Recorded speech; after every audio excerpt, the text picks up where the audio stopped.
So I'm going to watch JD Vance's speech that he just gave today. But first, I want to show you guys something that I just thought was way out there. So this is Kamala Harris's page. This is her campaign page, right?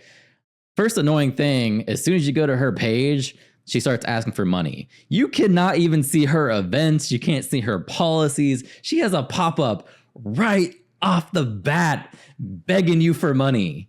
Like, come on, lady. But that's not even what I'm trying to show you. That's, you know, that's how she wants to set up her site. Of course, right up top, donate to me, give me money. People are supposedly donating all of this money to her, but yet she's panhandling here on her page. That's not what I want to show you.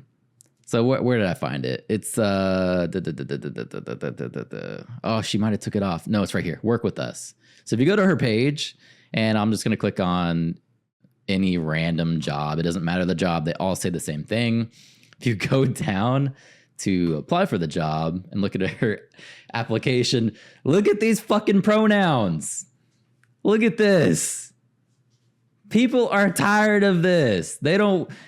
What is a Z-zer? What is a XZ-zem and a her and a fair?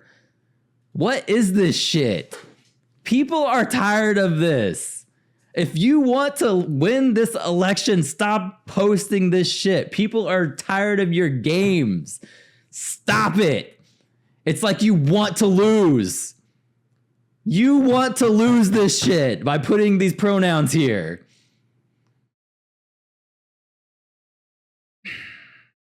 Bring my blood pressure down. Bring it down. I'm not making this up. I showed you her page directly to it. If you want to get hired, you can be a who, whatever the fuck that is. If you're a who, sign up to be employed by Kamala Harris. You can work on her campaign, you who. God. Anyway. So, JD Vance did an interview today. I'm going to see what dumb thing he had to say, and hopefully we can even out the dumbness from Kamala to the dumbness of JD Vance and lose faith in our country entirely. So, let me bring that up. And Usha Vance. Coming out. Oh, they're going to play music, of course, and try to get me demonetized. There we go. And let me just say a few words here of gratitude. First, to the men and women of the Milwaukee Police Department and all the law enforcement of Wisconsin who supported us, certainly today, but during the Republican National Convention. I just caught that. Sassy said there's only one who I know of. That was good. That was witty. I don't know that I've ever felt safer in such an incredible, stressful, and high-intensity environment. There were obviously a lot of protesters and a lot of people around. You guys did an incredible job. Nice. So thank you for what you do. And I think that what we want to talk about today is how we need to have a law enforcement policy that is just supportive of the people who are actually keeping. I watched your Trump stream from yesterday, finally. He would be better if he didn't ramble on about stuff that isn't connected to the question. Yeah, and he did the same thing in the debates. They literally threw the question up there as a banner, like they would like an ad normally. They threw the question up there, and it's just Trump rambling on about things that have nothing to do with the question. But it's safe. I noticed that we were in the room earlier. We did a little round table for the media to be aware of. We did a little round table, and behind us, I didn't actually notice it until I got up and stood and looked at it, were all of these photos of fallen heroes across the state of Wisconsin, people in law enforcement who had given their life for public safety.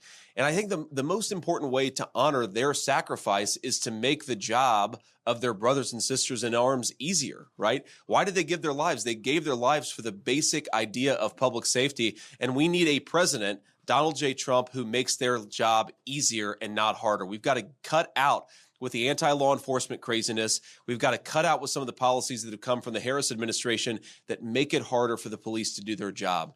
And let's just talk, thank you all, but let me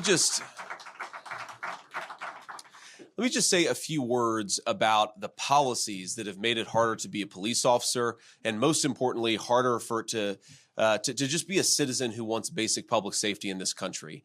So Kamala Harris is on a tour where she's trying to redefine her record as a tough on crime prosecutor. Yep. And yet, if you look at Kamala Harris's record as a prosecutor, it is the opposite of tough on crime. For example, Kamala Harris pursued a policy that would recategorize people who had committed sex crimes with minors and people who had raped unconscious victims as nonviolent crimes. And what does that mean? That means those people get... We got to fact check that.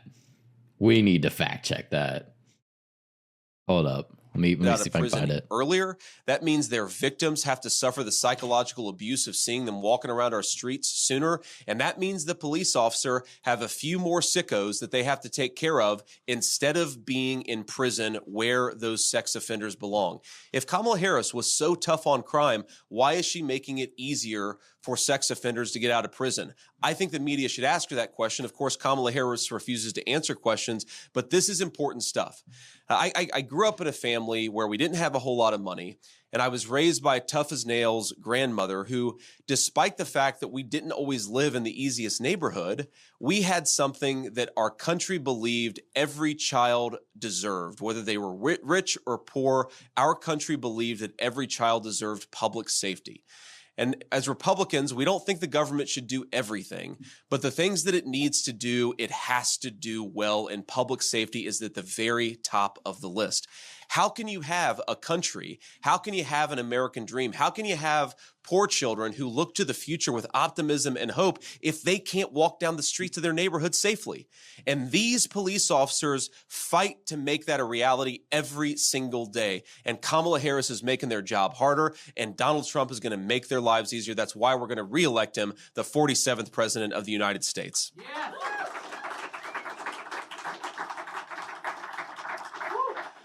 So let me just offer one final observation here, because some of these issues are connected. So many of these problems are obviously linked to one another. And talking at the round table with the police officers and the sheriffs really drove that point home. So I talked to one sheriff who lives about an hour away from downtown Milwaukee. And even though he lives an hour away from downtown Milwaukee, he has Mexican drug cartel members who have been doing business, selling drugs, and harming the citizens of his community. When you hear Republicans say every state is a border state, that is not just a slogan. That is a sad reflection of the reality that we have drug cartels operating about as far north in this country as we possibly could. What a disgrace. You hear people talk about arresting illegal immigrants and how the illegal immigrants completely run away, refuse to obey the commands of law enforcement. Well, why? Why do they completely refuse to obey the commands of law enforcement? Because they got into this country in the first place under the promise that law enforcement wouldn't stop them and wouldn't enforce the law. So the border policies that we have at the southern border, they make our communities less safe, even as far north as Wisconsin. It means Mexican drug cartels operating in our communities. It means people dying of fentanyl. I talked to another police officer who talked about we have fentanyl not just in heroin and opioids and even prescription pills, or I guess non-prescription pills that are sold on the street. We've got heroin and we've got fentanyl, we've got fentanyl in our marijuana bags that our teenagers are using. And look, I'm the parent of 3 young kids. My wife is here, and I'm thrilled to have her join. We've got a 7-year-old, a 4-year-old, and a 2-year-old. We don't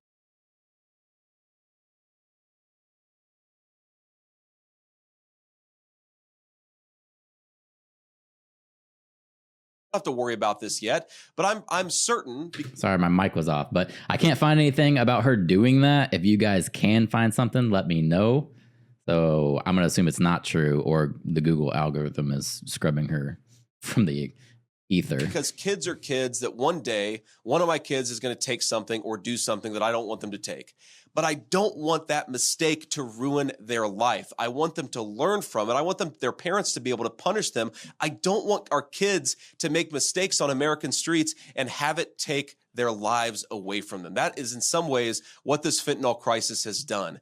Normal American teenager mistakes have become death sentences because Kamala Harris refuses to do her job. And I think it's time for all of us to say to Kamala Harris, you want a promotion? You want a promotion after your record as vice president? We think you ought to be fired. And that's exactly what we're going to do come November. Thank you all for being here. To the police officers, to the police officers, we support you. We love you. We know it's not easy to be a police officer. We know we're losing a lot of good people from the force. Some due to retirement, but some, they're just sick of all the garbage.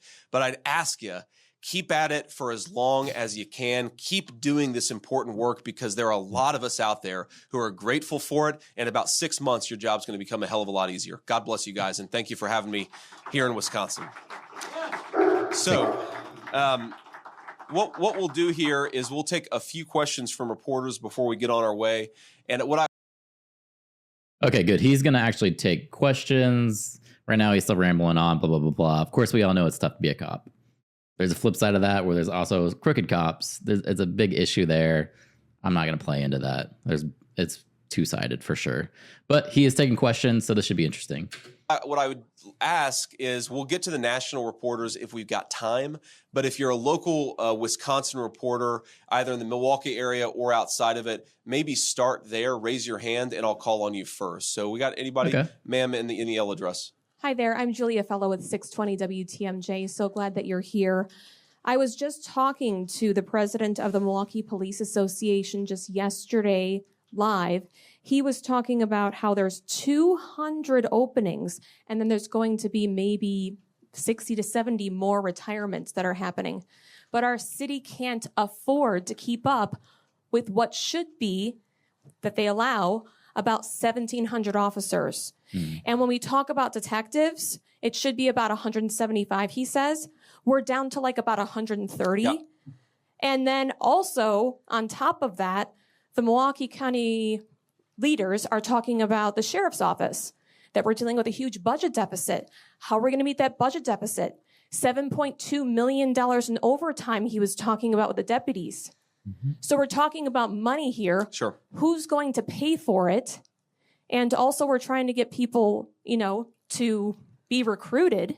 So how is the Trump organization going to pay for that and support that? Because detectives, for example, we had a local situation, Sade Robinson. I don't know if you've heard about it, but it was a terrible case. She was going on a date with her boyfriend, and then she was cut up in several pieces, and it's horrible. Ugh, it's awful. Part of her body was found in Illinois along the lakefront. Her family's really upset. But there's only so many detectives to go around with other cases. Like we have so many carjackings that are going up. This is a real issue. But how are we going to pay for it? How is your organization going to pay for that? So let me give you a couple answers to this question, because it is, unfortunately, this is a story that I hear all over our country. A lot of police departments can't recruit the people that they need to keep us safe. And it's only going to get worse unless we fix this problem. And Donald Trump and I promise that we are going to fix this problem. First of all, you hear from police officers, and I've heard this story today, but again, I've heard it from all over our country. A lot of the reason that it's hard to recruit police officers right now is because our leaders have attacked the police for so long that a lot of people just don't want to do police work anymore. That's true. I totally agree with him. It's not a good job. It's not a thankful job. It's not a good paying job. You're in a position where you're literally going to the danger every day, and then people turn around and treat you like you're an asshole. That is the first thing that leadership needs to change. We need to make it clear that we want... Who wants to do that? Who wants that job? Good people. We want good police officers. We want the very best to join the American police forces all over our country, because unless we have the best people becoming police, public safety is always going to be a fantasy and not a reality. So let's have leaders who support the work of police, not people like Kamala Harris who put the police down and make their life harder. That's number one. But second, when we talk about money, first of all, when we talk about scarce municipal resources, I know a lot of towns and municipalities are dealing with limited resources. We have to ask ourselves, why are the resources scarce in the first place? And a big part of the reason is that we are spending millions of dollars housing, sheltering, and providing medical care for people who shouldn't be here. Those are the people who have come in across Kamala Harris's wide open southern border. When you take millions of dollars that should go to our local police departments and you put it in sheltering and providing medical care for illegal aliens, it is the least in our community, the least of these in our communities who suffer the most. It is innocent children who need cops to keep their streets safe. It is innocent poor people who need municipal services to work, and they are the ones who suffer the most when you have a wide open southern border. That costs money. It costs a lot of money here in Milwaukee, and it is a big driver of scarce resources. So what I would propose is you have a federal government that supports our local police, that you get the illegal aliens out of this country and you free up precious budgetary resources to hire some police and focus on public safety. One final point on this is I think to the point about making police officers' lives easier, one of the weirdest things that exists in American public policy, and I didn't realize this until a couple years ago, I was a United States Senator. I have sponsored legislation to fix this, and I know President Trump agrees with me. Police officers are actually penalized because they don't get the same access to their Social Security benefits as most American workers, because effectively the way that it works is the dollar that goes into their pension is taken out of their Social Security. So you're basically penalizing our police officers, taking away their Social Security when they want to get to retirement. I think if we stopped that, I didn't know that it would was a make it thing. easier to recruit some police officers. Do the police officers out there agree with me? Stop that double taxation of benefits. I think I didn't know that was a thing. They are getting screwed. Not only is it a thankless job, but they're getting screwed on their Social Security. think so. And when I talk to police, I know that's a big driver. But look, unless we stop making the business of policing in this country so miserable by having our leaders attack the police, we're always going to have a problem recruiting the right people into police work. But Kamala has already came out and showed this video of her actually saying that more police doesn't necessarily make the country safer. I don't know if people actually believe that. I'm sure there are some people that actually believe that. Of course, there's going to be crooked cops too. That's something you got to deal with. But I don't think defunding the police is the answer either. Any more, sir? Senator Matt Smith from WISN TV here in Milwaukee. Coming off just of everything you just talked about, it seems like some allies of former President Trump have said in recent days he needs to focus more on policy, just like you talked about, less personal attacks. I'm curious, have you had that conversation with him, and does he need to pivot, especially when you look to swing states like Wisconsin? I don't think the president needs to pivot, and if I told him that, I can guess what he'd say. I think that the reason that President Trump has been so successful connecting with Americans is even when they disagree with something that he might say, they know that he just is who he is, right? I'd much rather have a political candidate who I disagreed with 25% of the time, but was a real human being and was willing to speak off the cuff, than to have somebody like Kamala Harris who hides behind a teleprompter and doesn't speak to the American people directly unless she's got a script in front of her telling her exactly what to say. I think the unscripted nature of President Trump is one of the reasons why his campaign gives a pretty good insight into the kind of president that he's going to be. Now, that said, we are focusing a lot on policy. We're here in Wisconsin today talking about public safety. I was in Pennsylvania yesterday talking about veterans issues. I was in Michigan the day before talking about how we have to stop the trade and energy policies that ship all of our manufacturing jobs to China. When Donald Trump was president, 12,000 American factories opened. The previous two terms, 60,000 American factories had closed. So we are talking about the policy and we're talking about the issues, and we're going to keep on doing that. But my only advice to my running mate is be yourself and let people see who you are. And I think he's doing that every day on the campaign trail. Anything else? Jason Calvi with Fox 6 here in Milwaukee. Democrats are criticizing your visit here to the police union. They say, you know, your running mate is a convicted felon. They also point to January 6th. Your reaction to that? Well, look, I think that Kamala Harris has weaponized the Department of Justice, not just against my running mate, not just against President Trump. I'm listening to this guy speak, and I'm just wondering how well he's going to do in a debate against Tim Walz. Still trying to fill him out. Against a whole host of normal Americans for just exercising their First Amendment rights.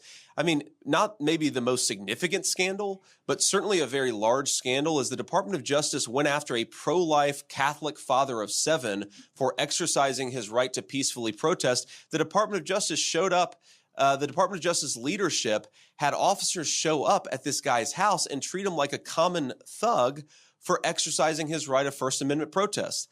And I think that every single police officer here would agree with me when they say that we want a strong Department of Justice that focuses on law enforcement. Why don't they focus on shutting down the drug traffickers of the southern border and the sex traffickers and let Americans exercise their First Amendment rights? That's not what the leadership of the Department of Justice should be focused on, but unfortunately, under Kamala Harris, it has. So I think that we are clearly the party and the movement of law enforcement. You talk to the field guys in the FBI, the people who are actually on the ground dealing with the bad guys, and they're as frustrated with their leadership as we are. We just want American leadership to empower law enforcement to enforce the laws. It's going to make us all safer if we do that. Any other local Wisconsin folks? And if not, I'll take a couple from the national pool. Okay. Sir. Senator Vance, Chris Cameron at the New York Times, you were talking about the relationship between crime and immigration, and my question is on that issue. Please. In an interview when you were running for Senate in September 2021, you were speaking with Jack Murphy, and you were talking about previous waves of immigration to the United States. You said the following: you had this massive wave of primarily Italian, Irish, and German immigration, and that had its problems and that had its consequences. You pointed to these problems as being higher crime rates, ethnic enclaves, and inter-ethnic conflict. Should the United States have prescribed similar policies to what you're proposing now, including mass deportation, to deal with those issues? Well, first of all, I also said there were a lot of benefits to that wave of immigration, but has anybody ever seen the movie Gangs of New York? That's what I'm talking about. We know that when you have these massive ethnic enclaves forming in our country, it can sometimes lead to higher crime rates. What we want is an American immigration policy that promotes assimilation, that no matter where you come from, you can become an American, but only if we have an immigration policy that promotes assimilation instead of doing things like what we've done over the last few years, which is have 20, 25 million illegal aliens just setting up shop here with no control, no enforcement, and no real ability to police what's going on. That is a disaster. And in fact, what we did back in the early 20th century is that we recognized, and I think that we have to do that today, we recognize that at a certain level, America is a welcoming country to immigrants, but can only take so many people. We cannot take the entire world into this country. And I think that we're at a stage right now where we have to say we've got to slow those illegal immigration levels to zero. We do have to deport some people who have come here illegally. And I think that will promote assimilation and a common American culture that's in the best interest of everybody. Look, I'm married to the daughter of South Asian immigrants. One of the reasons why I think that we have such a wonderful and successful marriage is because we both very much feel like America is our home, like our children belong here. What happens when you have massive amounts of illegal immigration, it actually starts to create ethnic conflict. It creates higher crime rates. We've certainly seen that over the last few years, and I would like to stop it, and I know Donald Trump would too. Sir. Thank you, Senator Vance.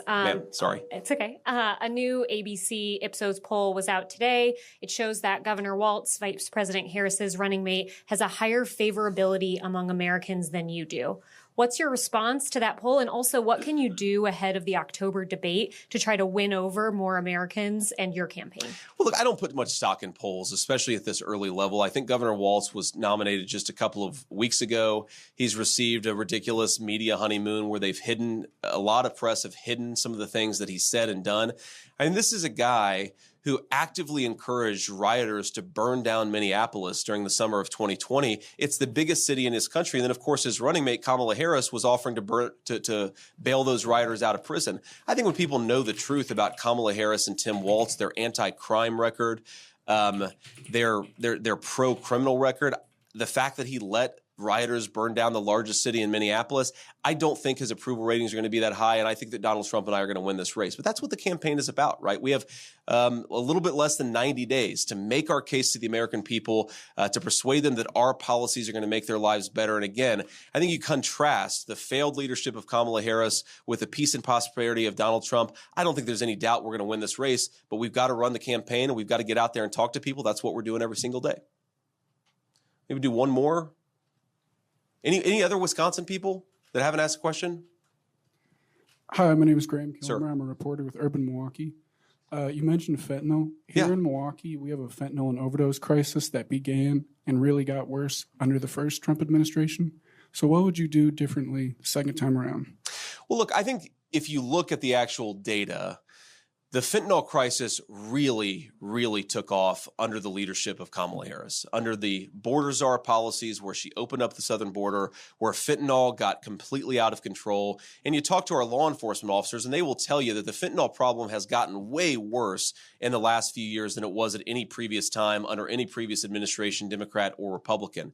Now, look, we have an addiction epidemic that's been long running in this country. And I think more than any president in my lifetime, Donald Trump actually implemented policies to try to get this addiction problem cut down on. I mean, if you look at the number of overdose deaths and how they went down during Donald Trump's administration, and you look at Kamala Harris's administration where overdose deaths have skyrocketed, I think it's very easy to say, like so many other issues, the record of Donald Trump is one of success and American prosperity. The record of Kamala Harris is one of failure.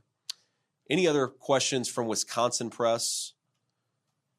Okay, so we'll do one more then. Thank you. Yeah. Thank you, Senator. I wanted to ask you, Trump has been getting attacked from his comments at the press conference yesterday about what he said about the top military honor. And veterans have pointed out, he said that the civilian presidential honor is better than what wounded veterans have received. And I wondered, what do you say to veterans who think that's demeaning? Well, look, I was with a group of veterans in Pennsylvania yesterday, and trust me, the veteran community is very, very much behind Donald Trump. So, look, what I would say to people is, look, what President Trump said during a ceremony, and I haven't seen the entire remarks, but my understanding is President Trump said during a ceremony that a person who received the Presidential Medal of Freedom, he was saying some nice things about her. He was saying some complimentary things about her.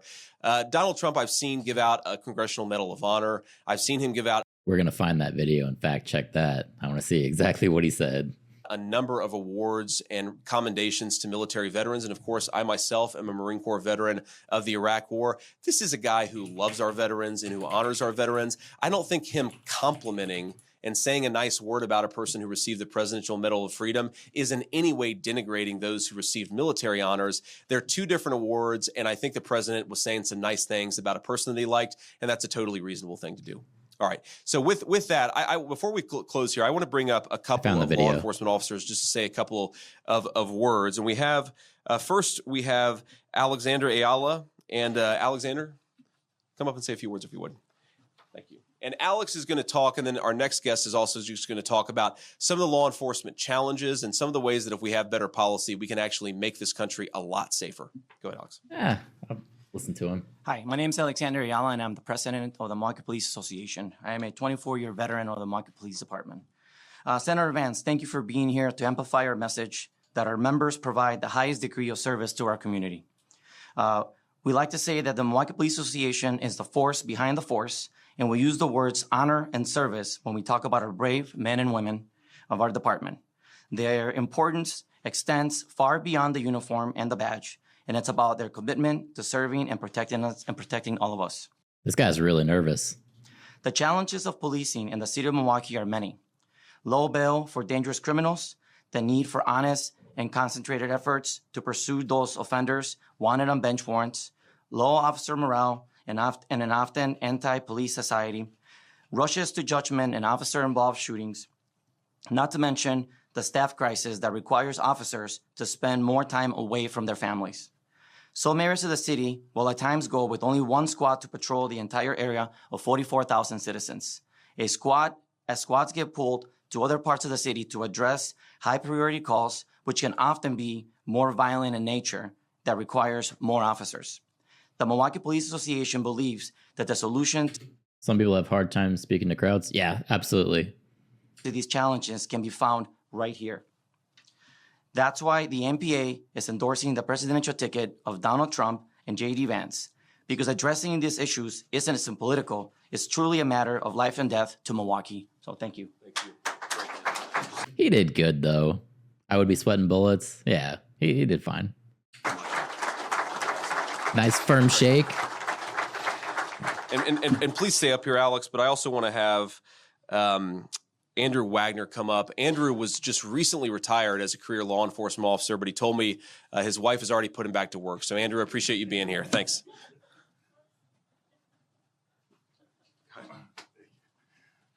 Yeah, I got a day of retirement, and so I appreciate that. Thanks. But no, I 27 years serving Milwaukee and the citizens of Milwaukee, and what I have seen in the last 4 years, the denigration of officers and the loss of officers' morale. We had 1,700 officers at one point here. We're under 1,300 officers now. And with that drop in numbers, we saw a spike in homicides that over doubled our homicide rate. And then we saw a drop in those clearance rates. We had a high of clearance rates in homicides of 80, 90% clearance rates. That is down to almost 50% now. You think about the victims that are not being duly served by this police department and police departments across the country because they can't have staffing because of the defund movement. We had 200 detectives in our bureau. We're down to 125, and we have double the amount of homicides. I mean, you do the math. We can only keep up so much. So what we have seen with the support from President Trump when he was in office and when he looked at our cities, when Kenosha, for instance, had riots, he sent federal troops in there. It's almost like defending the police was the wrong move. Who would have thought? He made sure that somebody had the officers back. And I can't be more supportive of this administration and President Trump because I know we have a partner in him and I know he will always have our back. So thank you very much. All right, guys. So with that, I want to thank the media, but especially the law enforcement officers for being here. Thank you so much for the endorsement. It means the world to have the support of the people that are fundamentally making it possible for our police officers to do their great work. I'm so grateful for it. I will say before we go that for the first time, Ush and I just decided to bring our 9-month-old German Shepherd on the road with us. And if you know, this guy's trying to get my vote. He's got a German Shepherd. Well, Biden has a German Shepherd too, so. German Shepherd looks like, you know that he looks like a police dog. So we're about to hit the road, but nobody kidnapped my dog because we want him back. God bless you guys. Thank you all. Good to see you. Definitely team German Shepherd.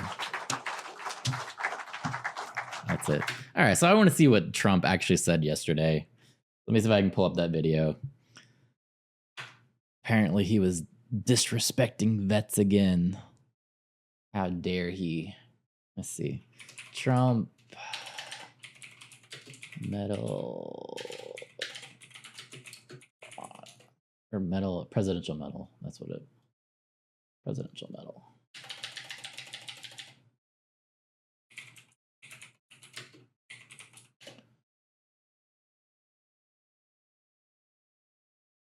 Trump unnecessary blunder. I want the actual video though. These people, I don't want much people commenting on it.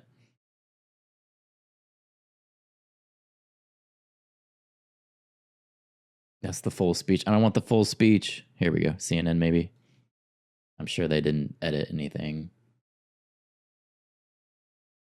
All right, we're going to try CNN. I want to talk about this comment that... What's that?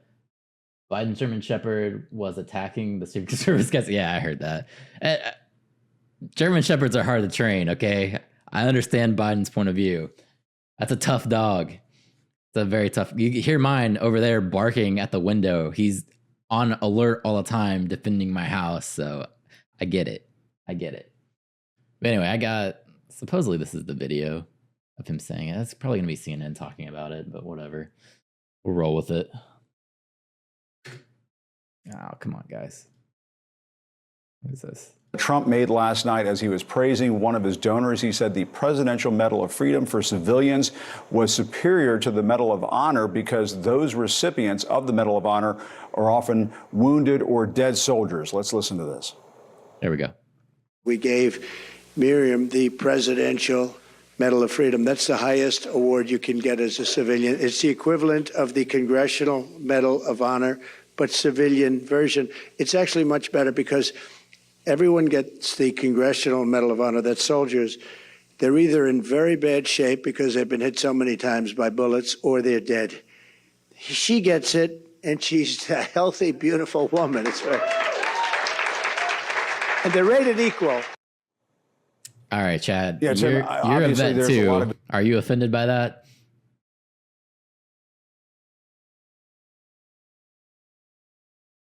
Let's go back. Rated equal. Yeah, Tim.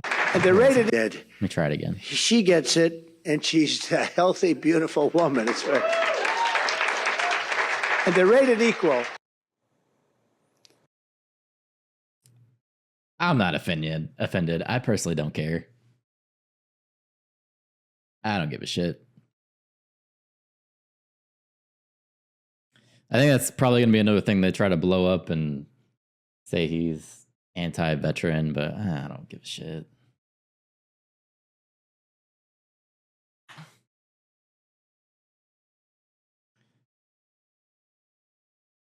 I'm not offended. My husband is a vet, and he said it don't mean crap to him. Yeah, I think most of us here are vets, and I think they're just trying to stir up some trouble. Now, some of the things he said about John McCain when they were getting spicy back and forth, that was a little iffy. But this one, I don't care. Whatever.